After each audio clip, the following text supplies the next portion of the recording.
Ne fais pas le Poutine, n'annexe pas le trottoir, des stickers apposés en début de semaine sur des voitures garées à Uccle.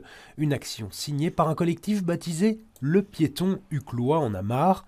Ses membres n'ont pas souhaité répondre à nos questions face caméra, mais l'action est soutenue par cette association qui lutte pour plus de sécurité routière. Le but, c'était vraiment marquer le coup, sensibiliser par rapport à ces automobilistes qui pensent peut-être pouvoir se garer à certains endroits du trottoir alors que ce n'est pas le cas.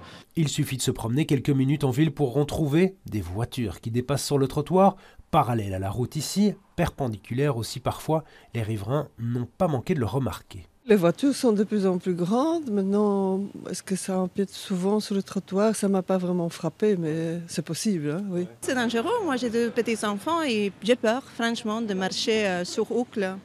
Parce que parfois, tu n'as pas la place, tu dois occuper la place des voitures et je trouve que c'est très dangereux.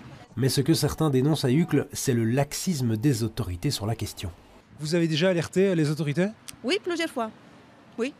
Et voilà, ils m'ont dit, ah oui, on l'a déjà verbalisé, oh non, là il faut être tolérant parce que quand même c'est pas bien signalisé, oh bon, ça dérange pas, oh, voilà. Normalement, c'est ça la réponse qu'ils me donnent. En tout cas, le bourgmestre nous assure que la police est ferme sur la question. Mais de manière générale, le débat dépasse les frontières d'Uccle. En Belgique, la taille des voitures a augmenté de 15% en 10 ans. Du point de vue sécurité routière, une voiture sur le trottoir, même en partie, si le trottoir est étroit, elle va gêner principalement des parents avec une poussette, des personnes en chaise roulante. On aimerait vraiment que le monde politique oriente le travail de la police vers la problématique du stationnement illégal. En tout cas, différentes pistes sont sur la table à Bruxelles pour mettre les grosses voitures au régime. Une nouvelle taxation par exemple, ou une interdiction dans certaines zones. Une question qui sera peut-être sur la table du prochain gouvernement bruxellois.